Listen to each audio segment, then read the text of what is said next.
ನಮ್ಮ ಸಮಾಜದಲ್ಲಿ ಡಾಕ್ಟರ್ಗಳನ್ನು ದೇವರ ಸ್ವರೂಪವೆಂದು ಗೌರವಿಸುತ್ತೇವೆ.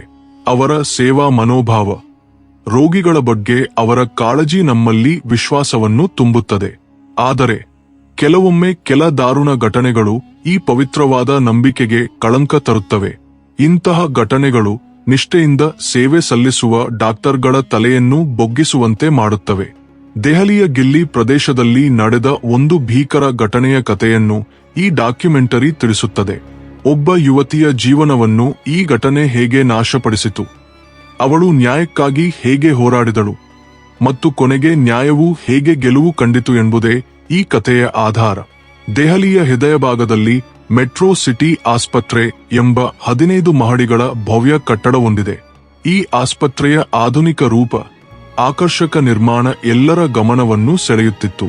ಆಸ್ಪತ್ರೆಯ ಮುಖ್ಯ ಗೇಟ್ನಲ್ಲಿ ದೊಡ್ಡ ಬೋರ್ಡ್ಗಳ ಮೇಲೆ ಪ್ರಮುಖ ಡಾಕ್ಟರ್ಗಳ ಹೆಸರುಗಳು, ಅವರ ಪದವಿಗಳು ಗರ್ವದಿಂದ ಪ್ರದರ್ಶನಗೊಂಡಿದ್ದವು. ಈ ಆಸ್ಪತ್ರೆಯಲ್ಲಿ 4 ಖ್ಯಾತನಾಮ ಡಾಕ್ಟರ್ಗಳು, ಡಾಕ್ಟರ್ ಶ್ಯಾಮ್ ಮಲ್ಹೋತ್ರ ಮುಖ್ಯ ವೈದ್ಯಾಧಿಕಾರಿ, ಡಾಕ್ಟರ್ ಅಮಿತ್ ಶರ್ಮಾ ಹೃದಯ ತಜ್ಞ, ಡಾಕ್ಟರ್ ವಿಕಾಸ್ ಗುಪ್ತಾ ನರವಿಜ್ಞಾನ ತಜ್ಞ ಮತ್ತು ಡಾಕ್ಟರ್ ಸಂಜಯ್ ವರ್ಮಾ ಸಾಮಾನ್ಯ ವೈದ್ಯ ತಮ್ಮ ಕ್ಷೇತ್ರದಲ್ಲಿ ಅತ್ಯಂತ ಗೌರವಾನ್ವಿತರಾಗಿದ್ದರು. ಈ ಹೆಸರುಗಳನ್ನು ಕೇಳಿದರೆ ಜನರು ಗೌರವದಿಂದ ಕಾಣುತ್ತಿದ್ದರು. ಹಗಲಿನಲ್ಲಿ ಈ ಆಸ್ಪತ್ರೆ ರೋಗಿಗಳಿಂದ, ಅವರ ಸಂಬಂಧಿಕರಿಂದ ಕಿಕ್ಕಿರಿದಿರುತ್ತಿತ್ತು. ನರ್ಸ್ಗಳು, ವಾರ್ಡ್ ಬಾಯ್ಗಳು, ಕಾಂಪೌಂಡರ್ಗಳು, ಸಿಬ್ಬಂದಿಗಳು ಎಲ್ಲರೂ ತಮ್ಮ ಕೆಲಸದಲ್ಲಿ ಮಗ್ನರಾಗಿರುತ್ತಿದ್ದರು. ಆದರೆ ರಾತ್ರಿಯಾದರೆ ಆಸ್ಪತ್ರೆ ಒಮ್ಮಿಂದೊಮ್ಮೆಗೆ ಸುಮ್ಮನೆ ಆಗಿಬಿಡುತ್ತಿತ್ತು. ಕೇವಲ ಕೆಲವೇ ನರ್ಸ್ಗಳು ಮತ್ತು ತುರ್ತು ಚಿಕಿತ್ಸಾ ಸಿಬ್ಬಂದಿಗಳು ಮಾತ್ರ ಇರುತ್ತಿದ್ದರು. ಹೊರಗಿನವರಿಗೆ ಈ ಸ್ತಬ್ಧತೆ ಶಾಂತಿಯಂತೆ ಕಾಣುತ್ತಿದ್ದರು. ಆಸ್ಪತ್ರೆಯ ಗೋಡೆಗಳ ಒಳಗೆ ಒಂದು ಭಯಾನಕ ರಹಸ್ಯವೇ ಗೂಡುಕಟ್ಟಿತ್ತು. ಈ ಆಸ್ಪತ್ರೆಯ ಆ 4 ಖ್ಯಾತನಾಮ ಡಾಕ್ಟರ್ಗಳು ತಮ್ಮ ಅಧಿಕಾರವನ್ನು, ಹೋದೆಯನ್ನು ದುರುಪಯೋಗಪಡಿಸಿಕೊಂಡು ರಾತ್ರಿಯ ವೇಳೆಯಲ್ಲಿ ಯುವತಿಯರ ಮೇಲೆ ದೌರ್ಜನ್ಯ ಎಸಗುತ್ತಿದ್ದರು. ಚುಚ್ಚುಮದ್ದು ಕೊಡುವೆವೆಂದು ಹೇಳಿ ಮಹಿಳಾ ರೋಗಿಗಳನ್ನು ಮಂಪರಿಗೆ ತಳ್ಳಿ ಅವರ ಗೌರವವನ್ನು, ಮಾನವನ್ನು ಹಾಳು ಮಾಡುತ್ತಿದ್ದರು. ಈ ದೌರ್ಜನ್ಯಕ್ಕೆ ಒಳಗಾದ ಕೆಲವು ಯುವತಿಯರು ಗರ್ಭಿಣಿಯರಾದರು. ಭೇದಿಂದ ಕಂಗಾಲಾದ ಆ ಹುಡುಗಿಯರು ಗರ್ಭಪಾತಕ್ಕಾಗಿ ಮತ್ತೆ ಇದೇ ಆಸ್ಪತ್ರೆಗೆ ಬರುತ್ತಿದ್ದರು. ಆದರೆ ಈ ಡಾಕ್ಟರ್ಗಳು ಮತ್ತೊಮ್ಮೆ ಚುಚ್ಚುಮದ್ದು ಕೊಡುವೆವೆಂದು ಹೇಳಿ ಅವರನ್ನು ಮತ್ತೆ ದುರುಪಯೋಗ ಮಾಡುತ್ತಿದ್ದರು. ಈ ದುಷ್ಟ ಚಕ್ರವು ವರ್ಷಗಟ್ಟಲೆ ರಹಸ್ಯವಾಗಿ ನಡೆಯುತ್ತಿತ್ತು. ಈ ಆಸ್ಪತ್ರೆಯ ಸಂತ್ರಸ್ತರಲ್ಲಿ ಒಬ್ಬಳಾದ ಆರಾಧನಾ ಎಂಬ 28 ವರ್ಷದ ವಿಧವೆ ಯುವತಿಯ ಕಥೆ ಇಲ್ಲಿ ಪ್ರಾರಂಭವಾಗುತ್ತದೆ.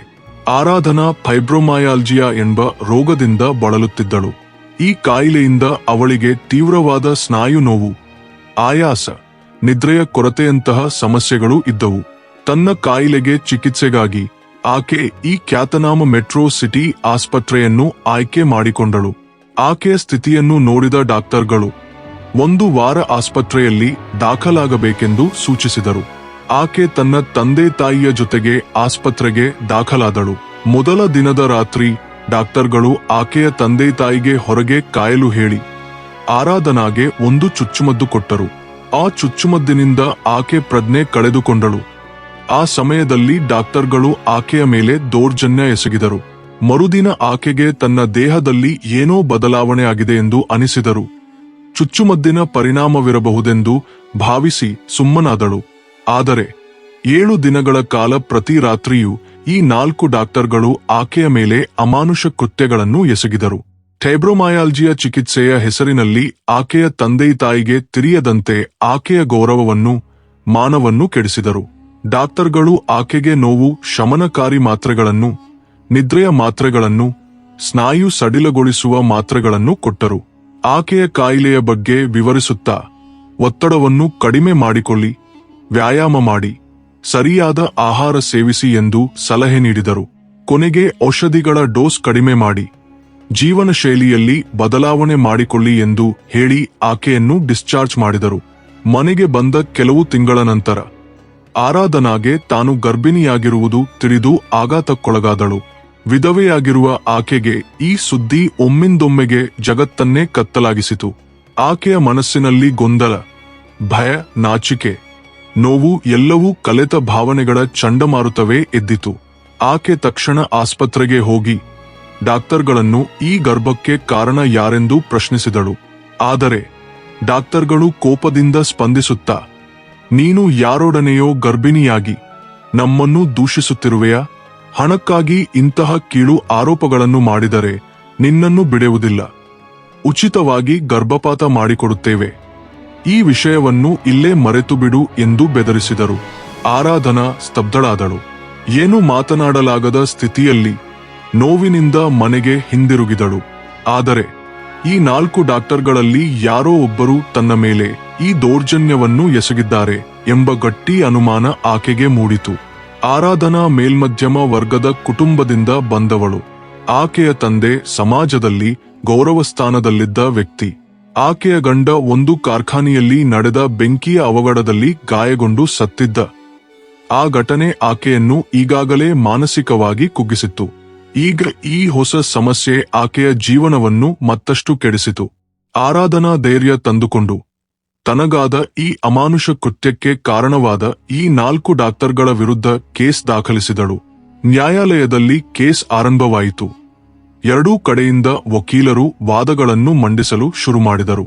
ಆದರೆ ಈ ಡಾಕ್ಟರ್ಗಳು ತಮ್ಮ ಅಧಿಕಾರವನ್ನು, ರಾಜಕೀಯ ಸಂಪರ್ಕಗಳನ್ನು ಬಳಸಿಕೊಂಡು ಬಲವಾದ ಬೆಂಬಲವನ್ನು ಗಳಿಸಿದ್ದರು. ಅವರ ವಕೀಲರು ಅತ್ಯಂತ ಚಾಣಾಕ್ಷತನದಿಂದ ವಾದಿಸಿದರು. ಆರಾಧನಾ ಡಿಎನ್ಎ ಟೆಸ್ಟ್ ಮಾಡಿಸಿದರು. ಡಾಕ್ಟರ್ಗಳ ವಿರುದ್ಧ ಏನೂ ಸಾಬೀತಾಗದಂತೆ ಸಾಕ್ಷ್ಯಗಳನ್ನು ಬದಲಾಯಿಸಿದ್ದರು. ಡಾಕ್ಟರ್ಗಳ ವಕೀಲರು ಆರಾಧನಾಳನ್ನು ಹಣಕ್ಕಾಗಿ ತಪ್ಪು ಆರೋಪಗಳನ್ನು ಮಾಡಿದವಳೆಂದು ಚಿತ್ರಿಸಿದರು. ಆಕೆಯನ್ನು ರಸ್ತೆಯಲ್ಲಿ ನಿಂತಿರುವ ಸ್ತ್ರೀ ಎಂದು ಲೇಬಲ್ ಮಾಡಿ ನಕಲಿ ಸಾಕ್ಷ್ಯಗಳನ್ನು ನ್ಯಾಯಾಲಯಕ್ಕೆ ಸಲ್ಲಿಸಿದರು. ಆರಾಧನಾಳ ವಕೀಲರು ಆಕೆಯ ಪರವಾಗಿ ಗಟ್ಟಿಯಾಗಿ ವಾದಿಸಿದರು. ಡಾಕ್ಟರ್ಗಳ ರಾಜಕೀಯ ಶಕ್ತಿ, ಅವರು ರಚಿಸಿದ ನಕಲಿ ಸಾಕ್ಷ್ಯಗಳು ನ್ಯಾಯಾಲಯವನ್ನು ಪ್ರಭಾವಿಸಿದವು. ನ್ಯಾಯಾಲಯವು ಆರಾಧನಾ ಹಣಕ್ಕಾಗಿ ತಪ್ಪು ಆರೋಪಗಳನ್ನು ಮಾಡಿದ್ದಾಳೆಂದು ನಂಬಿತು. ಕೇಸಿನಲ್ಲಿ ಆಕೆ ಸೋತಳು. ಈ ಸೋಲು ಆಕೆಯ ಜೀವನವನ್ನು ಮತ್ತಷ್ಟು ಕಷ್ಟಕರವಾಗಿಸಿತು. ನ್ಯಾಯಾಲಯದಿಂದ ಹೊರಬಂದಾಗ ಡಾಕ್ಟರ್ಗಳು ಆಕೆಗೆ ವೇಶ್ಯೆ ಎಂಬ ಬಿರುದು ಕಟ್ಟಿ ಸಾಮಾಜಿಕ ಜಾಲತಾಣಗಳಲ್ಲಿ ಆಕೆಯ ಫೋಟೋಗಳನ್ನು ವೈರಲ್ ಮಾಡಿದರು. ಒಂದು ಕಾಲದಲ್ಲಿ ಆಸ್ಪತ್ರೆಯ ಗೋಡೆಗಳ ಒಳಗೆ ರಹಸ್ಯವಾಗಿ ನಡೆದ ಘಟನೆ ಈಗ ಎಲ್ಲರ ಮುಂದೆ ಬಹಿರಂಗವಾಯಿತು. ಸಮಾಜ ಆಕೆಯನ್ನು ಕೀಳಾಗಿ ಕಾಣಲಾರಂಭಿಸಿತು, ಟೀಕಿಸತೊಡಗಿತು. ಅವಮಾನ, ನೋವು, ನಿರಾಸೆ ಆಕೆಯನ್ನು ಸಂಪೂರ್ಣವಾಗಿ ಕುಗ್ಗಿಸಿತು. ಆಕೆಯ ತಂದೆಯ ಗೌರವ, ಗಂಡನ ಸಾವಿನಿಂದಾದ ಬಾಧ, ಈಗ ಈ ಹೊಸ ಲೇಬಲ್, ಇವೆಲ್ಲವೂ ಆಕೆಯನ್ನು ಜೀವಂತವಾಗಿಯೇ ಕೊಂದಿತು. ಈ ದುಃಖವನ್ನು ಸಹಿಸಲಾರದೆ ಆರಾಧನಾ ಒಂದು ಕ್ಷಣ ಈ ಲೋಕವನ್ನೇ ಬಿಟ್ಟುಬಿಡಬೇಕೆಂದು ಯೋಚಿಸಿದಳು. ಆದರೆ ಆಕೆ ತನ್ನನ್ನು ತಾನೇ ಪ್ರಶ್ನಿಸಿಕೊಂಡಳು. ನನ್ನ ತಪ್ಪೇನೂ ಇಲ್ಲ. ನಾನು ಯಾಕೆ ದುಃಖ ಪಡಬೇಕು? ನಾನು ಯಾಕೆ ಸಾಯಬೇಕು? ಈ ಕಷ್ಟದ ಸಮಯದಲ್ಲಿ ಆಕೆಯ ತಂದೆ ಆಕೆಗೆ ಆಸರೆಯಾದರು. ಮಗಳೇ, ಸತ್ಯ ಇನ್ನೂ ಸತ್ತಿಲ್ಲ. ಎಲ್ಲಿಯಾದರೂ ನ್ಯಾಯ ಇದ್ದೇ ಇರುತ್ತದೆ ಎಂದು ಆಕೆಯನ್ನು ಸಂತೈಸಿ ದೆಹಲಿಯ ಒಬ್ಬ ಧೈರ್ಯಶಾಲಿ ಪೊಲೀಸ್ ಅಧಿಕಾರಿಯನ್ನು ಭೇಟಿಯಾಗಲು ಸಲಹೆ ನೀಡಿದರು. 35 ವರ್ಷದ ಡಿಎಸ್ಪಿ ಪ್ರಿಯಾ ಶರ್ಮಾ ಗಿಲ್ಲಿ ಪೊಲೀಸ್ ಇಲಾಖೆಯ ಒಬ್ಬ ಗೌರವಾನ್ವಿತ ಅಧಿಕಾರಿ. ನೀತಿ, ಧೈರ್ಯ, ಸಮರ್ಥತೆಗೆ ಹೆಸರಾದ ಆಕೆ ತನ್ನ ಕರ್ತವ್ಯದಲ್ಲಿ ಎಂದಿಗೂ ರಾಜಿಯಾಗುತ್ತಿರಲಿಲ್ಲ. ಎಷ್ಟೇ ಶಕ್ತಿಶಾಲಿಯಾದ ವ್ಯಕ್ತಿಯಾದರೂ ತಪ್ಪು ಮಾಡಿದರೆ ಆಕೆ ಬಿಡುತ್ತಿರಲಿಲ್ಲ. ಆಕೆಯ ಇಲಾಖೆಯಲ್ಲಿ ಆಕೆಗೆ ದೊಡ್ಡ ಗೌರವವಿತ್ತು. ಆಕೆಯ ಗುರಿ ಯಾವಾಗಲೂ ನ್ಯಾಯವನ್ನು ಎತ್ತಿ ಹಿಡಿಯುವುದು. ಆರಾಧನಾಳ ತಂದೆ ಪತ್ರಿಕೆಯೊಂದರಲ್ಲಿ ಆಕೆಯ ಬಗ್ಗೆ ಯುದಿ ಆಕೆಯನ್ನು ಭೇಟಿಯಾಗಲು ಸಲಹೆ ನೀಡಿದ್ದರು. ಆರಾಧನಾ ಪ್ರಿಯಾ ಶರ್ಮರನ್ನು ಭೇಟಿಯಾಗಲು ಪ್ರಯತ್ನಿಸಿದಳು. ಆದರೆ ಪ್ರಿಯಾರ ಬಿಡುವಿಲ್ಲದ ವೇಳಾಪಟ್ಟಿಯಿಂದಾಗಿ ತಕ್ಷಣ ಅಪಾಯಿಂಟ್ಮೆಂಟ್ ಸಿಗಲಿಲ್ಲ. ಆರಾಧನಾ ಆಕೆಯ ಕಚೇರಿಗೆ ಹಲವು ಬಾರಿ ಹೋಗಿ ದಿನಗಟ್ಟಲೆ ಕಾದಳು. 5-6 ದಿನಗಳ ನಂತರ ಆಕೆಗೆ ಕೊನೆಗೂ ಡಿಎಸ್ಪಿ ಪ್ರಿಯಾ ಶರ್ಮರನ್ನು ಭೇಟಿಯಾಗುವ ಅವಕಾಶ ಸಿಕ್ಕಿತು. ಆರಾಧನಾ ಕಣ್ಣೀರಿನೊಡನೆ ತನ್ನ ದುಃಖದ ಕಥೆಯನ್ನು ವಿವರಿಸಿದಳು. ಆಸ್ಪತ್ರೆಯಲ್ಲಿ ನಡೆದ ದೌರ್ಜನ್ಯ, ನ್ಯಾಯಾಲಯದಲ್ಲಿ ಅನುಭವಿಸಿದ ಅವಮಾನ, ಡಾಕ್ಟರ್ಗಳು ತನಗೆ ಕಟ್ಟಿದ ವೇಶ್ಯೆ ಲೇಬಲ್, ಸಾಮಾಜಿಕ ಜಾಲತಾಣಗಳಲ್ಲಿ ವೈರಲ್ ಆದ ತನ್ನ ಖೋಟುಗಳ ಬಗ್ಗೆ ಹೇಳಿದಳು. ನಾನು ನಿರ್ದೋಷಿಯಾಗಿದ್ದೇನೆ, ದಯವಿಟ್ಟು ನನಗೆ ನ್ಯಾಯ ಕೊಡಿ ಎಂದು ಅಳುತ್ತಾ ಕೇಳಿಕೊಂಡಳು. ಆರಾಧನಾಳ ಕತೆ ಪ್ರಿಯಾ ಶರ್ಮರನ್ನು ಆಘಾತಕ್ಕೀಡು ಮಾಡಿತು. ಆಕೆಗಾದ ಅನ್ಯಾಯಕ್ಕೆ ಗಂಭೀರವಾಗಿ ಸ್ಪಂದಿಸಿ ನಿನಗೆ ನ್ಯಾಯ ಒದಗಿಸುವಂತೆ ನೋಡಿಕೊಳ್ಳುತ್ತೇನೆ ಎಂದು ಭರವಸೆ ನೀಡಿ ಕಳುಹಿಸಿದಳು. ತಕ್ಷಣ ಆಕೆ ಈ ಡಾಕ್ಟರ್ಗಳ ವಿರುದ್ಧ ತನಿಖೆ ಆರಂಭಿಸಿದಳು. ಈ ಡಾಕ್ಟರ್ಗಳಿಗೆ ನಗರದ ರಾಜಕೀಯ ನಾಯಕರ ಬೆಂಬಲವಿದೆಯೆಂದು ತಿಳಿದು ಆಕೆ ಒಂದು ಕ್ಷಣ ಆಶ್ಚರ್ಯಗೊಂಡಳು. ಅವರು ರಾಜಕೀಯ ನಾಯಕರನ್ನು ತಮ್ಮ ನಿಯಂತ್ರಣದಲ್ಲಿಟ್ಟುಕೊಂಡಿದ್ದಾರೆ ಎಂದು ಅರಿವಾಯಿತು. ಸಾಕ್ಷ್ಯಗಳನ್ನು ಸಂಗ್ರಹಿಸುವುದು ಬಹುತೇಕ ಅಸಾಧ್ಯವೆಂದು ಆಕೆಗೆ ಗೊತ್ತಾಯಿತು. ಆದರೂ ಆರಾಧನಾ ಹೇಳಿದ್ದು ಸತ್ಯವೋ ಅಲ್ಲವೋ ಎಂದು ತಿಳಿಯಲು, ಈ ಡಾಕ್ಟರ್ಗಳ ನಿಜವಾದ ಸ್ವರೂಪವನ್ನು ಬಯಲಿಗೆಳೆಯಲು ಪ್ರಿಯಾ ಒಂದು ಧೈರ್ಯದ ಯೋಜನೆಯನ್ನು ರೂಪಿಸಿದಳು. ಆಕೆ ನೇರವಾಗಿ ಆಸ್ಪತ್ರೆಯಲ್ಲಿ ರೋಗಿಯಾಗಿ ದಾಖಲಾಗಿ ಡಾಕ್ಟರ್ಗಳ ಕೀಳುಕೃತ್ಯವನ್ನು ಕೈಯಾರೆ ಕಂಡುಹಿಡಿಯಲು ನಿರ್ಧರಿಸಿದಳು. ಈ ಯೋಜನೆ ಅತ್ಯಂತ ಅಪಾಯಕಾರಿ ಎಂದು ಆಕೆಯ ಸಹೋದ್ಯೋಗಿಗಳು ಎಚ್ಚರಿಕೆ ನೀಡಿದರು. ಪ್ರಿಯಾ ತನ್ನ ನಿರ್ಧಾರದಲ್ಲಿ ದೃಢವಾಗಿದ್ದಳು. ಇದೊಂದೇ ದಾರಿ, ಇವರನ್ನು ಅಪರಾಧ ಮಾಡುವಾಗಲೇ ಹಿಡಿಯಬೇಕು ಎಂದು ಆಕೆ ಹೇಳಿದಳು. ಪ್ರಿಯಾ ಆಸ್ಪತ್ರೆಯ ಬಗ್ಗೆ ಸಂಪೂರ್ಣ ಮಾಹಿತಿಯನ್ನು ಸಂಗ್ರಹಿಸಲು ಆರಂಭಿಸಿದಳು. ಆಸ್ಪತ್ರೆಯ ಸಿಬ್ಬಂದಿಗಳಿಂದ ರಹಸ್ಯವಾಗಿ ವಿವರಗಳನ್ನು ಕಲೆ ಹಾಕಿದಳು. ಒಬ್ಬ ನರ್ಸ್ ಕೆಲವು ಮಹಿಳಾ ರೋಗಿಗಳು ಅಸಹಜವಾಗಿ ವರ್ತಿಸುತ್ತಿದ್ದಾರೆಂದು ಹೇಳಿದಾಗ ಪ್ರಿಯಾರ ಅನುಮಾನ ಮತ್ತಷ್ಟು ಬಲಗೊಂಡಿತು. ಕೊನೆಗೆ ಪ್ರಿಯಾ ಶರ್ಮಾ ಸಾಮಾನ್ಯ ಮಹಿಳೆಯಂತೆ ಸರಳ ಉಡುಗೆ ಧರಿಸಿ ಹೊಟ್ಟೆನೋವಿನ ಸಮಸ್ಯೆಯಿಂದ ಆಸ್ಪತ್ರೆಗೆ ದಾಖಲಾದಳು. ಡಾಕ್ಟರ್ ಶ್ಯಾಮ್ ಮಲ್ಹೋತ್ರ ಆಕೆಯನ್ನು ಪರೀಕ್ಷಿಸಿ, ನಿಮ್ಮ ಆರೋಗ್ಯ ಸ್ಥಿತಿ ಗಂಭೀರವಾಗಿದೆ, ಕೆಲವು ದಿನ ಆಸ್ಪತ್ರೆಯಲ್ಲಿ ಇರಬೇಕು ಎಂದು ಹೇಳಿದನು. ಆಕೆಯನ್ನು ನೋಡಿದಾಗ ಅವನ ಕಣ್ಣುಗಳಲ್ಲಿ ಕಾಮದ ಛಾಯೆ ಸ್ಪಷ್ಟವಾಗಿ ಕಾಣಿಸಿತು. ಪ್ರಿಯಾಗೆ ಸತ್ಯವೂ ದೃಢವಾಯಿತು. ಆರಾಧನಾಳ ಅನುಭವಗಳು ನಿಜವೆಂದು ಖಾತರಿಯಾಯಿತು. ಆಕೆಯನ್ನು 3ನೇ ಮಹಡಿಯ ಮಹಿಳೆಯರ ವಾರ್ಡ್ನ ಒಂದು ಖಾಸಗಿ ಕೊಠಡಿಗೆ ಕರೆದೊಯ್ಯಲಾಯಿತು. ರಾತ್ರಿಯಾದಂತೆ ಡಾಕ್ಟರ್ ಸಂಜಯ್ ವರ್ಮಾ ಬಂದು, ಇದು ನೋವಿಗೆ ಔಷಧ, ಇದರಿಂದ ಚೆನ್ನಾಗಿ ನಿದ್ರೆ ಬರುತ್ತದೆ ಎಂದು ಒಂದು ಚುಚ್ಚುಮದ್ದು ಕೊಟ್ಟನು. ಆದರೆ ಪ್ರಿಯಾ ಈಗಾಗಲೇ ಸಂಪೂರ್ಣವಾಗಿ ಸಿದ್ಧವಾಗಿದ್ದಳು. ಆಕೆ ಚುಚ್ಚುಮದ್ದಿಗೆ ವಿರುದ್ಧ ಔಷಧವನ್ನು ತಂದಿದ್ದಳು. ಚುಚ್ಚುಮದ್ದು ಕೊಟ್ಟ ತಕ್ಷಣ ವಿರುದ್ಧ ಔಷಧವನ್ನು ತೆಗೆದುಕೊಂಡು ನಿದ್ರೆಯಂತೆ ನಟಿಸಿದಳು. ಅಷ್ಟೇ ಅಲ್ಲ, ಆಕೆ ತನ್ನ ಕೊಠಡಿಯಲ್ಲಿ ರಹಸ್ಯವಾಗಿ ಕ್ಯಾಮೆರಾವನ್ನು ಅಳವಡಿಸಿ ಎಲ್ಲ ಕಾರ್ಯಕಲಾಪಗಳನ್ನು ರೆಕಾರ್ಡ್ ಮಾಡುತ್ತಿದ್ದಳು. ರಾತ್ರಿ 1 ಗಂಟೆಗೆ ಆ 4 ಡಾಕ್ಟರ್ಗಳು ಪ್ರಿಯಾರ ಕೊಠಡಿಗೆ ಬಂದರು. ಆಕೆಯ ಸೌಂದರ್ಯವನ್ನು ನೋಡಿ ಅಸಭ್ಯವಾದ ಮಾತುಗಳನ್ನಾಡಲು ಆರಂಭಿಸಿದರು.